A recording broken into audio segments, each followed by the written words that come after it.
welcome to the National Minority Supplier Development Council's Equity in Business podcast. My name is John Daniel, and I'm humbled to be host. But I'm thrilled to be here with Mr. Trevan, Kurtis Trevan, who is the founder and CEO of Include Capital. Thank you, sir. Thanks Thank for you having me, coming. John. It's been a long time in coming. We got it, man. Yeah. And I'm just excited. Look, I'm going to get right into it. Tell me about your backstory, who you are, where you come from, please. Yeah. Well, thanks for having me. I've seen some of your podcasts previously, and I'm just a little shocked to be here. So I'm humbled. This is going to be a lot of fun. You're kind. Yeah, no, this is great. I think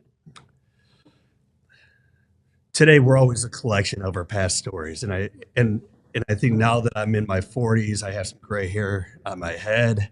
It's easier to reflect on that question. But you're smiling. Yeah, I'm still smiling because I got up this morning. Yes, sir. Yes, sir. Yeah.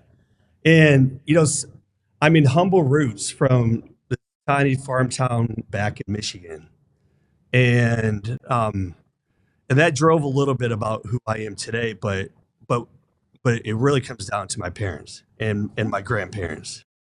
And I think as a father today, it's easier to appreciate that then. But I got to tell you, because it's my dad who has one of the most unique stories. Born in Japan, post World War II, and to a Native American father, Japanese mother. Those two met. My grandfather was stationed in Japan after the war. Mm-hmm. And my dad lived there for the first 9 years of his life, post-war Japan, before moving to Holland, Michigan. And Holland, Michigan, if you have not been there, is a extremely conservative town. Beautiful, wonderful, but moving to the U.S. at that age, 9 years old, was extremely challenging. There's a heavy Native American population based in that area, in that side of Michigan. That's where my tribe is. And then also being Japanese and coming to, post-war America was challenging.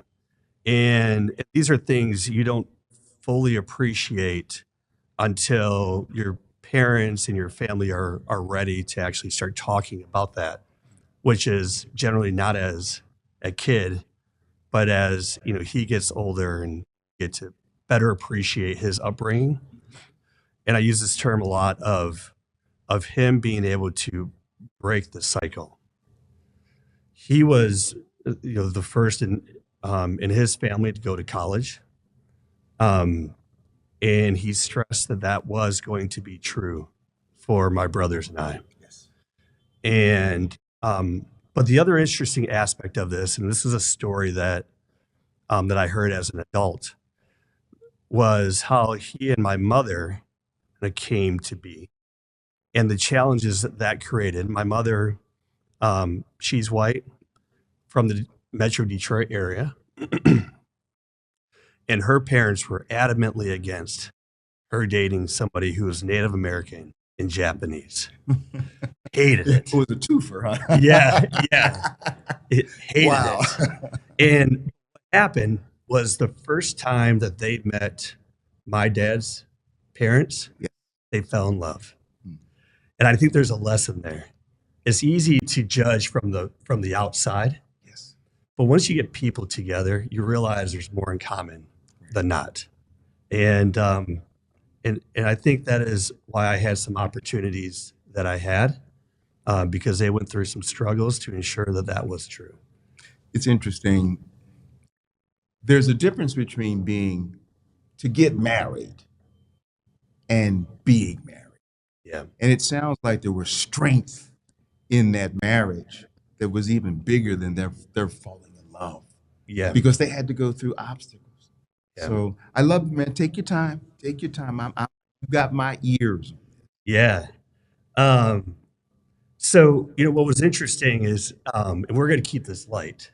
So Okay. when I was a Yeah, kid, I can see this has impact on you. yeah, And anybody watching could see your face, yeah, almost to the point where you're tearing up. it's, um, And that's a good thing. yeah, I think if you can't find the emotion in the history, it's really hard to appreciate Give me everything that pound. happens Give me around you. pound. Give me pound. Yeah, Give me. Oh, that yeah. was powerful. Um, so when I was a kid, I'd get grounded, Yes, sir. which, and I was a good kid, and I think I still got grounded quite a bit. The only place I could go was the library, and I dove into biographies. A lot of the biographies I dove into are those about business heads, Mm-hmm. historical business heads, and many of those were involved with real estate and banking, finance. And growing up, I mean, we didn't have much, but we had a roof, and we had food, and we had loving parents, and that was enough to get me to where I am today. Yes, sir. Yes, sir. But learning how finance and banking and capital and real estate allows people and allows businesses to scale and build wealth. And I learned this at a young age. Additionally, one of our family friends was the head of a local bank, Yes, sir. and um, it's just seeing his status in the community. It really was kind of eye opening. And there was something appealing about that. And I didn't really know what that meant to run a local community bank, but I could see he was well respected. He was a good man. He was caring. He had a good family. Um, and the family had done well for itself. And there was something attractive, again, tying that back to capital. It's amazing how experience, exposure, and professional examples can shape a vision for somebody's personal vision. And let me say that clearly, mission, Yeah. because that's what I'm hearing come out that. Please go right ahead. Yeah. And, so fast forward to college, and I mean, I was not a great student. And what's funny about that today is that, so Western Michigan University was where both my parents went, Mm-hmm. both my brothers went, my cousins went there. And so, and this was the only university that I knew. And so this is how I ended up there. And I didn't really know, like, what do I want to be? And maybe there's still some questions today. What do I want to be when I grow up? But I wasn't a great student. Mm-hmm. But I graduated, and I was able to move forward in banking. So I've been working with capital my entire professional career, which I'm sure we'll come back to. But the really funny part about not being a good student at Western Michigan University Mm-hmm. is that um, about 4 years ago, the governor of Michigan appointed me to be on the trustee board of Western Wow. Michigan University. When they asked me if I was interested, I asked them if they looked at my student record. Mm-hmm. They hadn't, and that's good. And I advised them not to. And and so I went from being a poor student, not in good graces with anybody, to becoming the boss of the boss. And I love it. there's I think there's some lessons there, but it also exposed me to something I'm passionate about, and that is the responsibility and the power of board service on corporations and large institutional boards. And I believe if you want to accelerate change, that's where we got to get to. I love it. And I think as I reflect on what I hear from you and the lessons you talked about, a couple things come to mind. Let's call it you incorporated. I like that. Your talents, and it's like a Venn diagram. Top circle, your talents and gifts that you got from God, Yeah. intersecting with your drive to make a difference to help people. Left circle, right circle. your formal and informal education. Whether or not your formal education gave you A's and B's doesn't matter. But when those circles intersect, the center is the sweet spot for you to drive forward. And this is what I'm hearing as we go into what Include Capital is. Yeah. From that backstory, tell me about Include, the mission, vision, values of Include Capital. Yeah. Well, I got to tell you how Include Capital came to be. Yes, sir. Yes, sir. It's so we know the access to capital is a challenge within the communities that we're here to serve. Mm-hmm.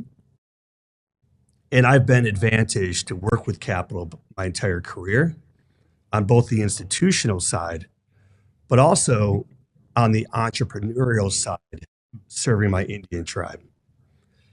And the reason why I got involved professionally with my Indian tribe is because one day I came home back to Michigan from San Francisco, where I was working. And at the time, I was financing venture-backed technology and life science companies for SVB. Sir. This is on the tail end of the recession in 2009. And in my tribe, which I won't quiz you on the name, but is the Matchi-Benashewish Band of Potawatomi Indians. Before you leave here, I will have that down. This is wonderful. Yeah. We need a soundbite of that. Yes, indeed. And we're best known as the Gun Lake tribe. Okay. That's a little easy to remember. And every time I came back to Michigan, I'd pop in. I got to ask you. Yeah.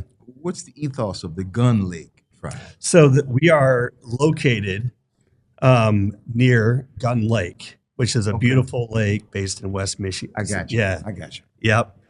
And one trip home, our chairman asked me, and this is he is the kind of the chairman. He is an elder. He is wise. He is strong. But like what exists within Indian country is that there's a very low number of individuals that understand finance and business. Mm-hmm. And he asked me, do you know anyone that can loan us $165 million for our casino? I don't. I'm not in that space. But the location of where our casino was going mm-hmm. was advantaged market, minimal competition in an affluent area near Grand Rapids, Michigan. There is no reason why we should be having struggles raising the capital for this particular property. And it struck me that this could be part of just the overall challenge of access to capital for minority communities. It turns out that there's many other instances that where that happened for our tribe. It also happened when after I co-founded Gun Lake Investments, which mm-hmm. is a private equity firm owned by the Gun Lake tribe, and I was fortunate to run that for 6 years. Mm-hmm. Even that entity, by being owned by an Indian tribe, even though we were extremely well capitalized, we are still getting asked for cash security for loans at worse terms. And I came from banking, so I had some insights into how this should work. Yes, sir. It didn't work how it worked for non-tribal businesses. And that was an issue. And we are well capitalized. Right. And that was motivating for me. And so what happened during the pandemic, and I'm getting this back to your question. Mm-hmm. Take your time. Yeah, I met a wonderful girl, fortunately, just before the world shut down. And I was able to spend the pandemic with her and realize this is going to be, this is the one. I'd not been married before. I think my parents are looking at me a little funny, like, what is wrong with you? And that's a fair question. And fortunately, she didn't look at me in the same way. But we decided during the pandemic that we are going to make a personal decision and do what we want to do personally, not what was driven professionally. And we made the move to San Diego. And at that time, I left and slowly worked out of all the activities I had been working with in Michigan for the past decade. Um, and um, and so then at that point, I took a breather and I decided that like I need to figure something out, but I want to be the driver of the projects and business that I work with. And I found that I had unique experiences and a unique interest and ability at that intersection of strategy and capital within underserved communities. And impact is something that I had been involved with for a very long time. And I thought that there was a way to solve some of these biggest challenges that we face by connecting strategy and capital for the benefit of diverse communities. Wow. And that's how Include Capital came to be. And clearly, your curiosity and your passion and seeing a problem that you wanted to fix and you created a prototype for Yeah. has led to Include Capital. I love it. I mean, and this is a lesson for any entrepreneur out there that these kinds of passionate, intellectual, thoughtful things go into sustaining entrepreneurship, solving problems that are relevant and meaningful to people. And they were relevant and meaningful to your people. Yes. And if they're relevant there, they can be relevant to any group of people based upon the challenges that Native Americans have found. Without question. Without question. There's, John, there's a misperception on Indian country that one Indian country is a single entity. Right. And Yes. we know, there's over 570 unique sovereign nations Yes, sir. within this country, and they all are unique. But there's a lot of lessons, a lot of the same that each of those sovereign nations face as the other communities that we face.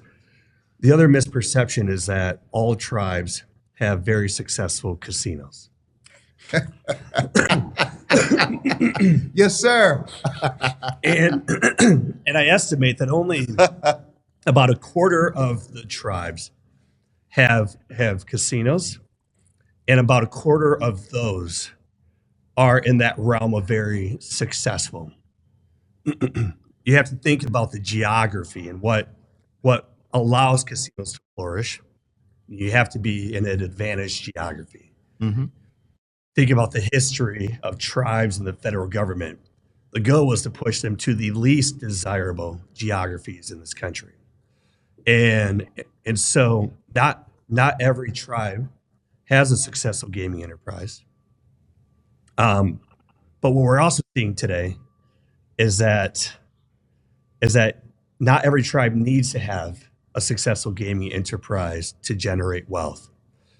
We saw yesterday at the Capital Managers event hosted by Barclays last night. Yes. And thank you for inviting me to that. Yeah, well, thank you. Wonderful. This is there's a whole another conversation to be had about Yes, a visionary Harvey Butler with Barclays and what they're doing with capital. But we saw Cherokee Nation Business on stage. Their non-gaming enterprise is larger than their gaming enterprise.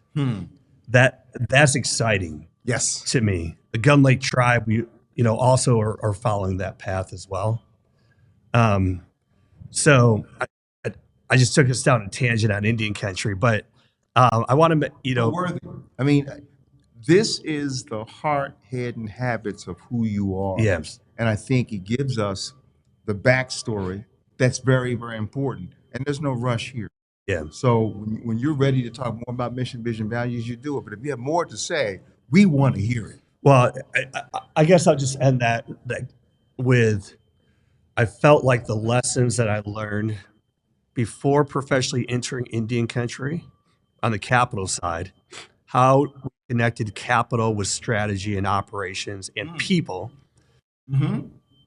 while I worked with my tribe could be a lesson for all communities. Yes.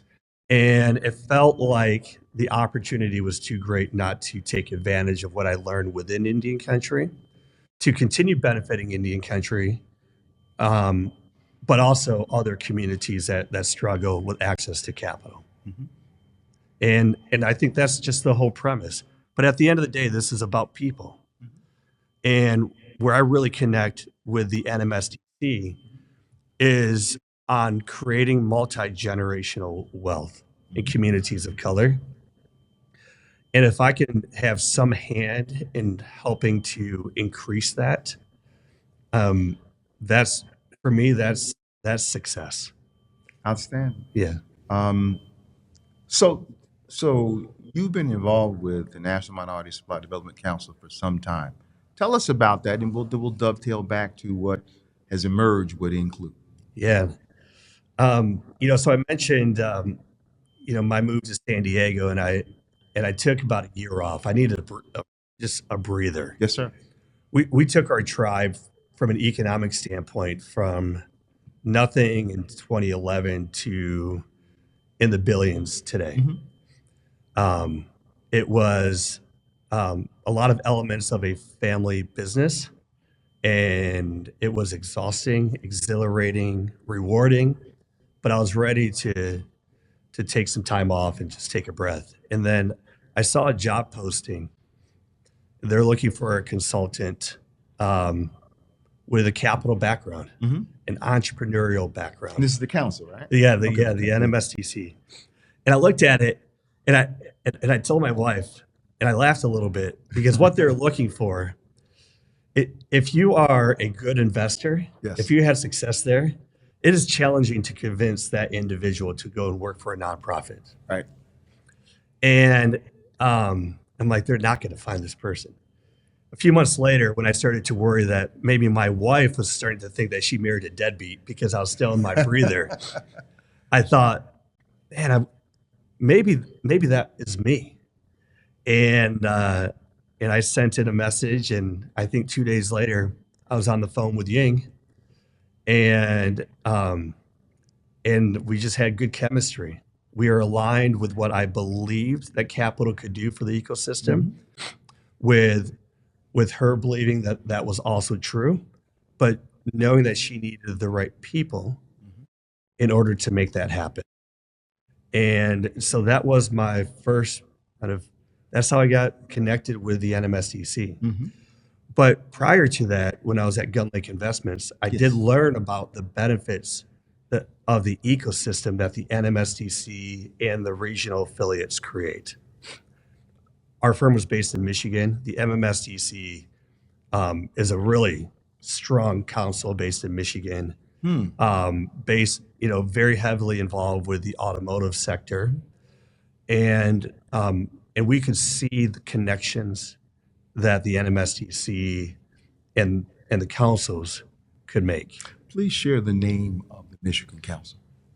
The Michigan Minority Supplier Development Council. Excellent. Yeah, thank you. And so being able to engage at the national level, I just thought would be a really great opportunity at that point in my life, as I wasn't fully ready to emerge back into the investment world. Yes, sir. Impact, without question, right? Check that box. We know that to be true. And but man, I never expected the how much I would actually love it.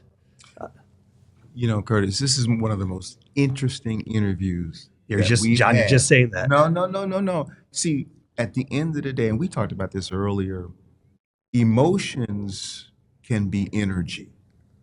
And when they tap into who you are and who you want to become, there's a whole different level being looked at. Yeah. And I think that anybody watching this, take your time, because what you're expressing is about what it takes to be a sustainable entrepreneur.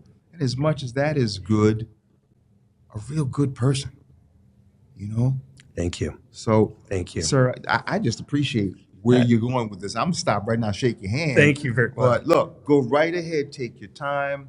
If you're ready to share a little bit more about the successes you've had, the structure of Include, go right ahead. Yeah. Well, what Include Capital is today Yes, sir. is a compilation of all of these experiences. But it was truly by being on the inside of the NMSDC was I really able to accelerate to this point. Meaning, it was part. It almost felt like I was within a think tank. Come on. It was the amount of data that you had access to, the amount of relationships that you're able to quickly build with companies and people that are influencing the world. It was so powerful. And it was easy. It was much easier to build those relationships because I wasn't selling anything. Yes. And that was a new experience for me. It was essentially asking, how can our mutual goals align to drive impact? And so bring capital into the conversation in a way that to try to establish a permanent infrastructure. That was new. We all know that we need it. The question is how.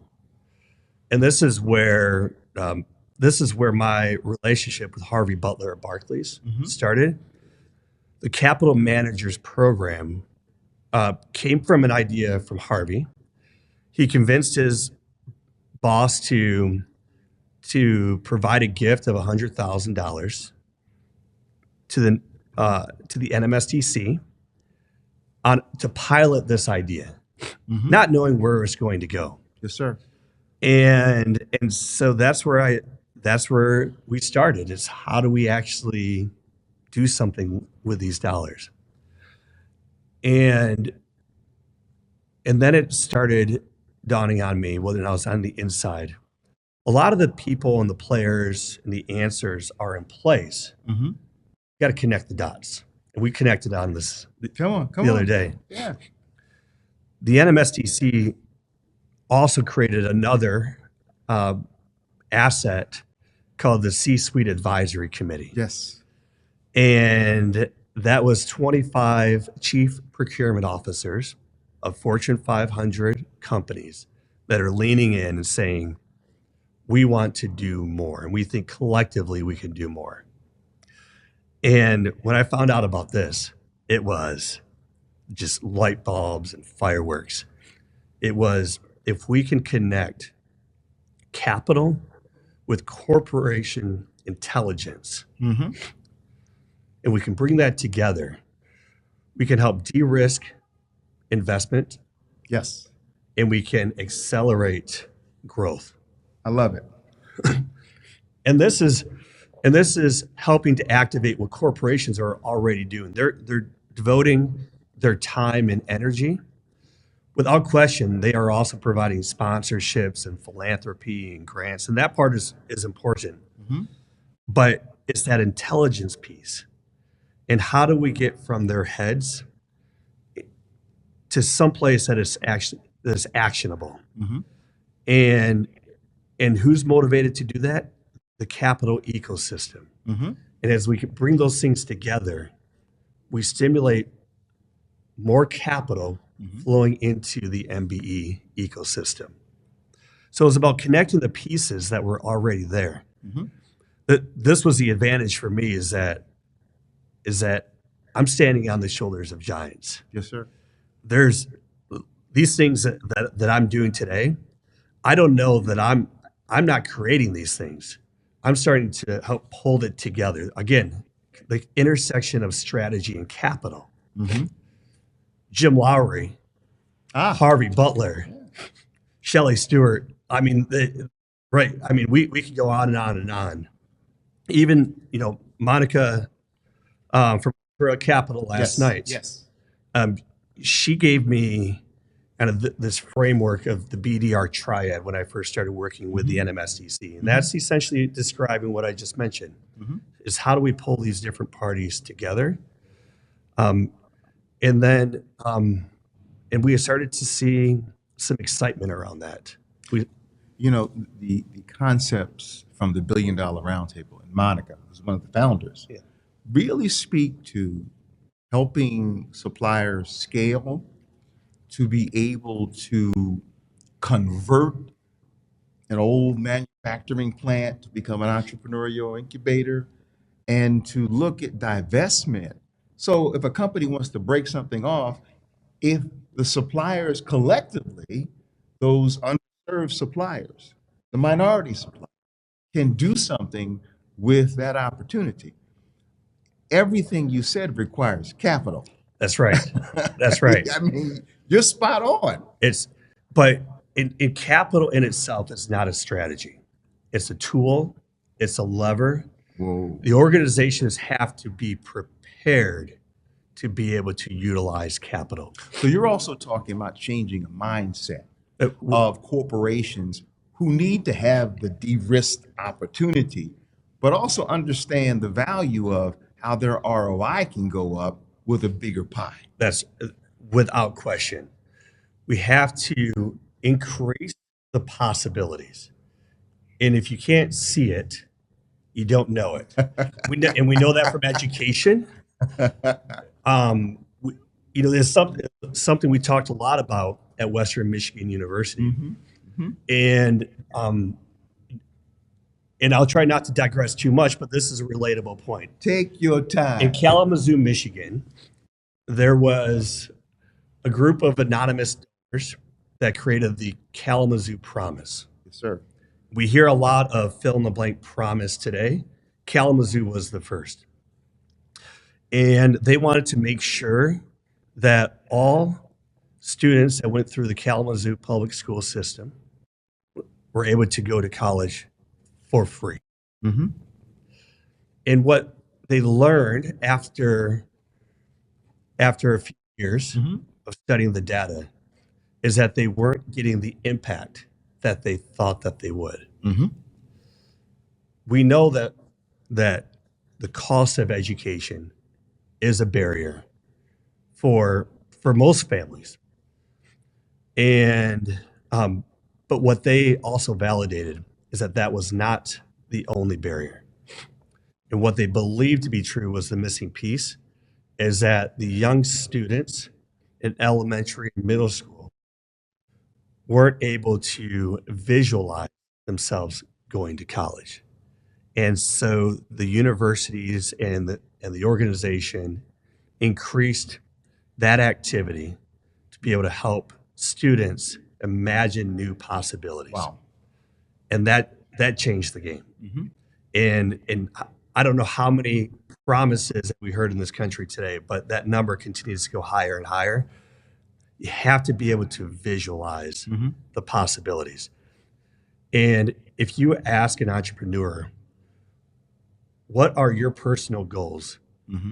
If you could do anything and capital wasn't an issue, how many more possibilities would that create? Right. And that's where I think you have to start. What are your personal goals? Because if it is your goal to have a lifestyle hobby business, and there's nothing wrong with that. We need that in this country. Wonderful. You may not be interested in building that infrastructure to really use that capital lever. If your goal is to scale to become a supplier to Fortune 500 companies, and if you're not thinking about how capital can help you do that today, it's going to be a very challenging road ahead. Indeed. And fortunately, we are starting to see more minority-owned capital firms engage in this network. And a year ago at this conference, and I could spend a whole hour singing praises to the National Minority Supplier Development Council for the impact it's had on my life. Here's a perfect example of why this conference is so important. You're bringing together 6,000 people. Mm-hmm. You know there's some magic that's going to happen, especially with how work has shifted to be more remote. A year ago, I hosted a private roundtable for the C-Suite Advisory Council members. We had approximately 15 CPOs in the room, but we added a new group, minority-owned private capital firms. We had Fulcrum Capital, Altura, and Aerial Alternatives. And amongst three firms, I don't know the exact number, but we had represented over $2 billion of capital managed with just three firms in a room. If that had happened 10 years prior, that would have been much harder to do. Three firms representing over $2 billion.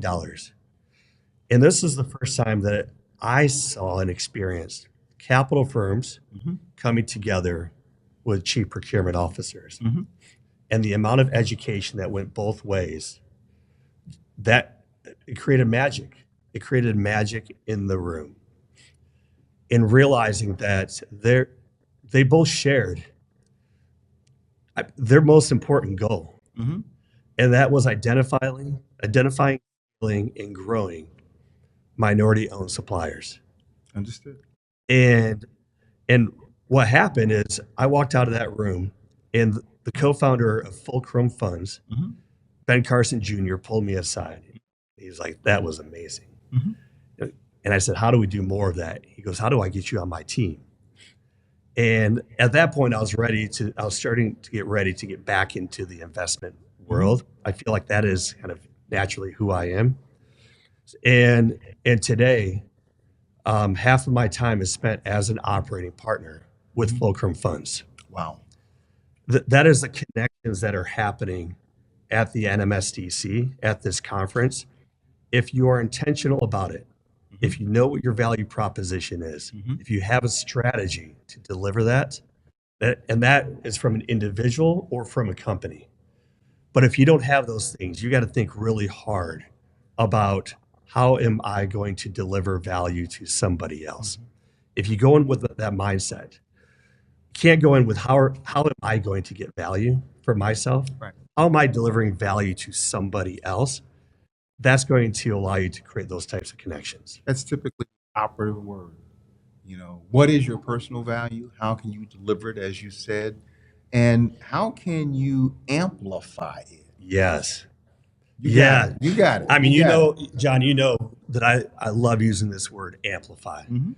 So today, a large portion of my time, in addition to the Fulcrum work, is activating what we now call the CPO Alliance for Business Inclusion. That is 30 chief procurement officers from Fortune 500 companies and minority-owned capital firms. So both private equity as well as Black-owned banks. And we are also recruiting other diverse capital providers as well to lean in to amplify these results that we learn could be possible from my time spent with the NMSDC. Let's give credit where credit is due. Absolutely. If the NMSDC had not thought about, had not visioned out of this collective coming together, there would be no CABI today. It is a breeding ground for great ideas of bringing together passionate, impactful people for the benefit of diverse communities. And this is, I think that I'm a prime example of being able to gain some personal success from this, but only because, again, I'm standing on the shoulders of giants. What Ying is doing with the organization, what the councils do across the country is so powerful, but we have to be able to harness that power to amplify the results. And when we bring together, connect the dots, create the collaboration on mutual goals, the results get amplified. Again, I'll bring it back to the mutual goals of private capital firms and corporate procurement officers. identify great companies that they can scale and grow and drive success with to enhance supply chains. That's what corporations need. They need to enhance their supply chains. And at the end of the day, John, I don't know that it's as much about enhancing supply chains with minority businesses as what it is enhancing supply chains with the best business. Mm-hmm. But if you aren't monitoring what percentage of minority businesses are coming into your supply chain, you don't know how effective you actually are. And if you are working with only white-owned suppliers, you know that you're missing out on half of the country. And you know that can't be good for your business. This makes Include extremely unique, as is the National Minority Supplier Development Council. But you're aggregating and putting pieces of a puzzle together to make it easy for people, suppliers, for entrepreneurs to see what capital is the best capital for them. What strategies can you implement by having conversations with diverse stakeholders? The event we had last night, classic example. Yeah. Our convention and exchange here, classic example. There are large companies, there are small companies, there are MBEs, there are capital experts, there are a number of stakeholders that enable and empower an entrepreneur. The canvas that you've painted, if anybody takes a moment to look, is incredible. And it sounds like Include has nowhere to go but up to help people. I hope that's the case. I hope that's the case. But it's that last point. It's to help people. Look, we all have to. Yes. We got to put food on the table. But I truly am driven by helping people. I think that I have a unique ability to help people when it comes to connecting capital and strategy, because I've lived it, I study it. I geek out on this, and if I can continue to share that passion with others in a way that benefits them, I know that I'm going to be rewarded. I know I'm going to be successful. But at the end of the day, for me, I'm going to be happy. You're creating a body of information. You know, I'm data driven and evidence based. I have no doubt that the collective impact that you're now talking about, it's not just capital, it's the entire ecosystem of how to be successful in entrepreneurship sustainably. I think this is one of the most unique shows that we've ever had. I probably said that twice. My today. gosh, thank you. And anybody who wants to listen to this can take pieces of it and see this is about creating a healthy ecosystem. But you got to have knowledge. You got to have it. And you have to be able to make decisions with it. So that said, Yeah. as we come to a close, Yes. there are two things I want to address. One is, how do you see your future with the National Minority Supplier Development Council?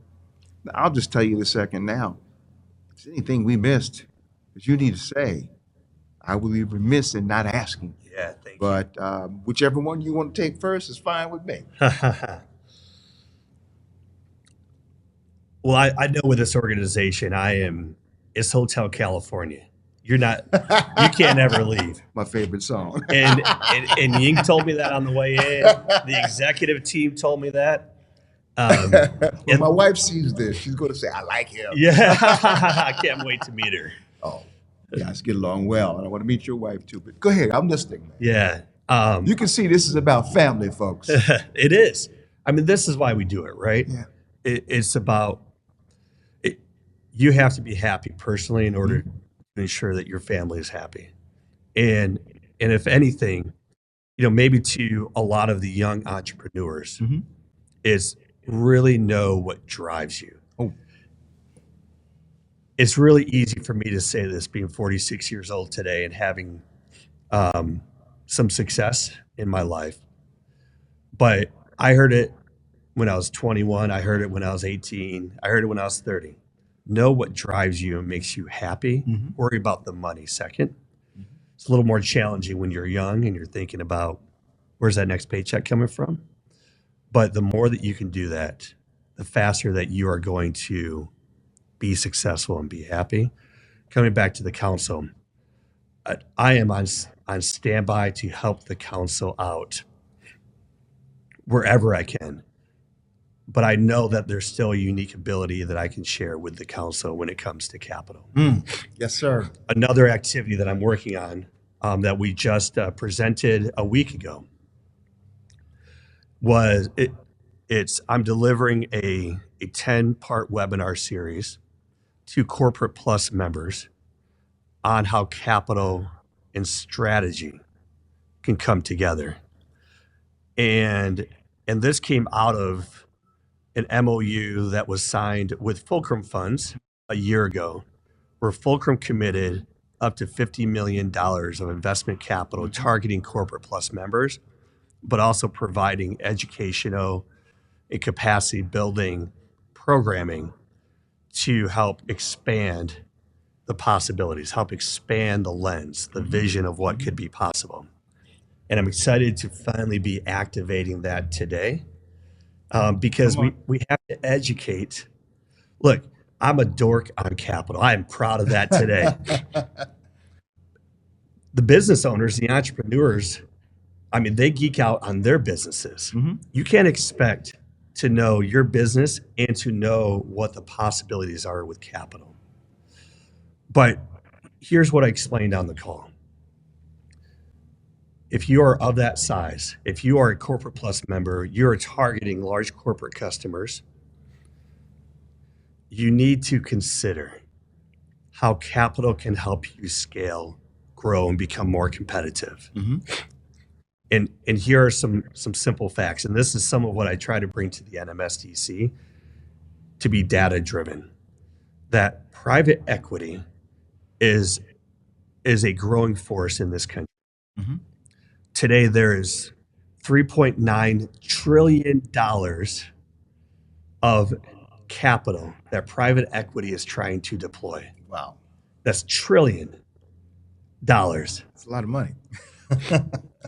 So in the middle market, which is where many of the most of the Corporate Plus members, all the Corporate Plus members lie in the middle market.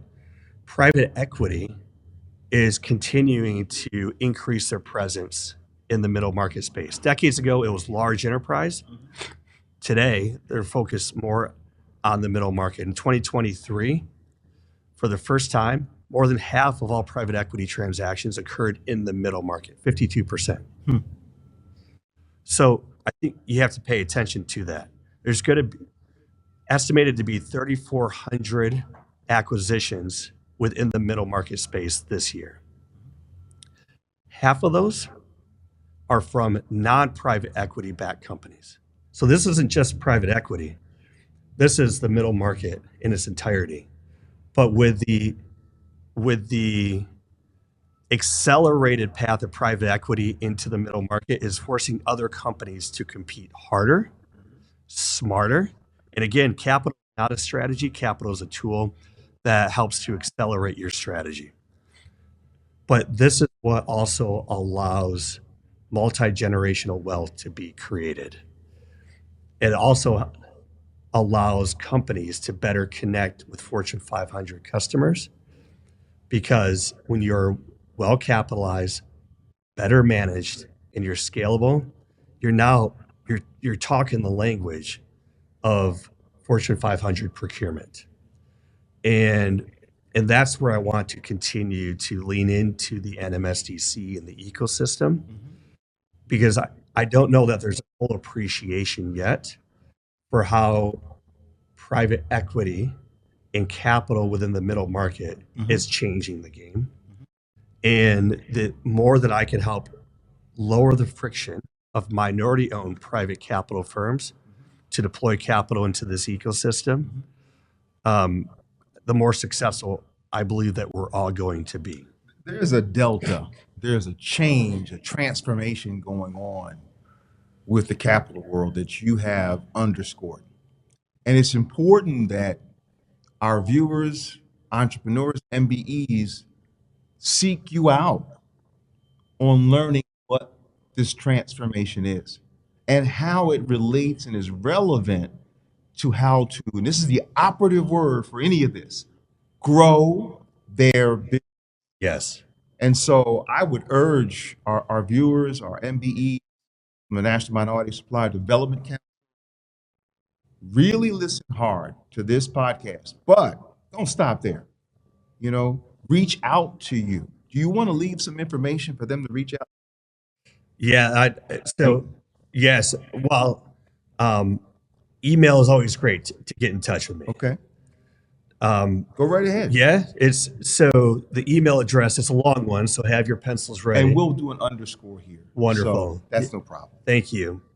It's KTREVAN at NCLUDE capital.com. Trevan at includecapital.com. I love it. And we need to do that for all of our guests.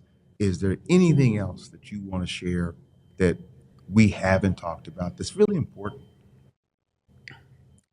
Collaboration is key. I believe that the resources exist today. But when it comes to capital and it comes to business, there has to be a compelling ROI for it to be repeatable. Corporations are under incredible stress in procurement, incredible stress to enhance their supply chain. And when there is increased friction, there is reduced ROI. We're helping to lower that friction and make it easier for all parties to come together. And if everyone can think this way, Ying expresses this over and over with an abundance mentality that rising tides will truly raise all ships, from large to small, regardless of the ethnic group that you are within. This is something that everybody that is coming together this week, if we remember collaboration is key amongst all the stakeholders, and how do we deliver value for that person that we're speaking with, you're going to come out more successful in this conference, in this year, in your business. And I think personally, I'll leave it there. Congratulations on who you are and who you want to become. I think you've put a canvas out here for people to really engage in understanding capital. And I'm going to leave it there because you did a great job. John, thank you so much. Blessings to you and your family. Thank you.